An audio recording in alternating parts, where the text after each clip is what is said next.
If you talk all the time, you'll never hear what anybody else has to say. And therefore all you'll have to talk about is your own conversation. The same is true for people who think all the time. That means, when I use the word think, talking to yourself, subvocal conversation, the constant chit-chat of symbols and images and talk and words inside your skull. Now, if you do that all the time, you'll find that you've nothing to think about except thinking. And just as you have to stop talking to hear what others have to say, you have to stop thinking to find out what life is about.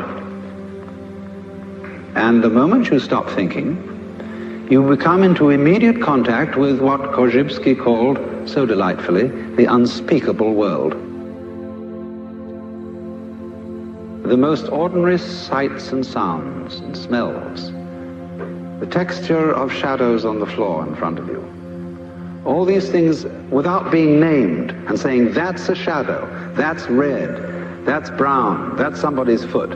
When you don't name things any longer, you start seeing them. Because, say, when a person says, I see a leaf, immediately one thinks of a spearhead-shaped thing outlined in black and filled in with flat green. No leaf looks like that. No leaves. Leaves are not green. That's why Lao Tzu said, the 5 colors make a man blind, the 5 tones make a man deaf.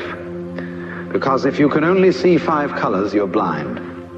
And if you can only hear 5 tones in music, you're deaf. You see, if you force sound into 5 tones, you force color into 5 colors, you're blind and deaf. The world of color is infinite, as is the world of sound. And it is only through stopping, fixing conceptions on the world of color and sound that you really begin to hear it and see it. So,